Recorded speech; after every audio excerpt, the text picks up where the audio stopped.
Hello there. Ukraine may have won the Eurovision Song Contest in 2022, but due to the Russian war of aggression, Great Britain is stepping in as the host country in 23. I talked about this before, but it's important, so I want to talk a little bit more about it today.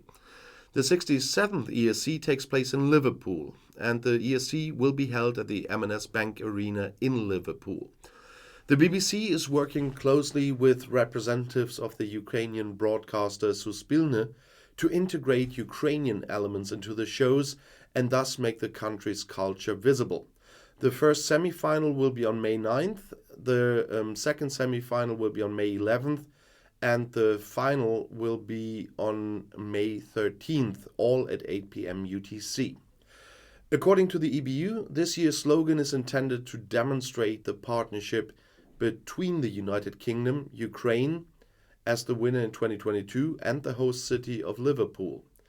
According to the creative agencies responsible, United by Music is inspired by research showing that human hearts synchronize to beat in unison when experiencing live music together. With a view to the ESC, this means millions of hearts beat as one. 37 countries are present at the ESC in Liverpool. Montenegro, North Macedonia, and Bulgaria, most recently participants in 22, will not have an act this year.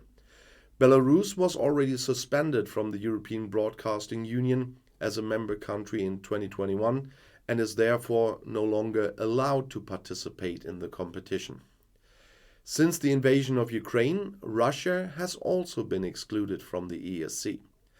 The Big Five countries, Germany, France, Great Britain, Italy, and Spain, as well as Ukraine as the winning country in 22, are automatically set for the ESC final.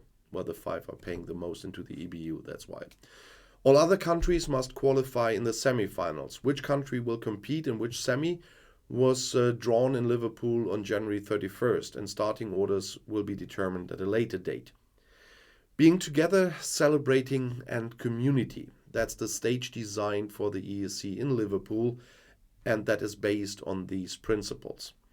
In this way, the architecture of the stage is inspired by a broad hug and opens its arms to Ukraine. That's also the show's performers and the guests from all over the world. That's how the responsible designer Julio Imeda explains it. The stage will also represent the United Kingdom and Ukraine. Starting this year, new voting rules will apply to the Eurovision Song Contest as well. Fans from countries not participating in the ESC can now also vote. In these countries, voting takes place via online voting, which is subject to a fee though. The voting is then added together and announced in the program and counts as much as the voting of any participating country. In addition, the jury in the ESC semi-final shows will be abolished. Only the televoting should decide which acts will move into the final, 10 from the first and 10 from the second semi-final. When the Ukrainian band Kalush Orchestra won the ESC in Turin with Stefania in May, Russia's war against Ukraine was already in full swing. In June, the European Broadcasting Union therefore decided that Ukraine would not be able to hold the ESC next year or this year for security reasons. After this decision, Great Britain was quickly discussed as the organizing country. After all, Sam Ryder achieved a brilliant second place with Spaceman in Turin and thus put his country back on the ESC podium after 20 years. This is the first time since 1980 that the winning country is not hosting the European Song Contest. At the time, Israel was unable to host the competition twice in a row for financial reasons, and the Netherlands stepped in. Great Britain will host the ESC for the 9th time this year, and that's more than any other country.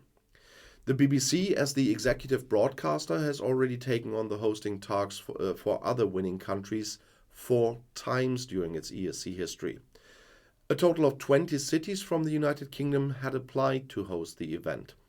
After an initial selection round, Birmingham, Glasgow, Leeds, Liverpool, Manchester, Newcastle, and Sheffield were left. In the decisive phase, Liverpool was able to assert itself against Glasgow. And I do know not everyone on this channel is interested in the Eurovision Song Contest. But I really think that it's important to talk about this. It is part of the British agenda of this channel, and people will look to Britain in May from all over the world and will look at a Britain stepping in for Ukraine here. And that is why it's important to talk about this. And music is something that brings people together. And even you can see this, Australia is taking part in the Eurovision Song Contest because, not because it's a former colony of Britain or something like that, no, because so many people in Australia are following the Eurovision Song Contest that they were brought in at a jubilee.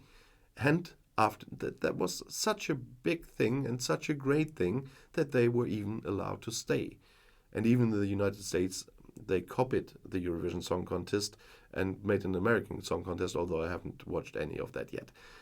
So I can't talk about this. But even if you are not a fan of this kind of music you usually see at the Eurovision Song Contest, although it got more and more diverse in the last years, I must say, it is a phenomenon, and it is at least something that brings people from all over the world together for one evening. And so it's already worth it. And I will watch it again, I promise. And I'll see you in my next video. I'll be back.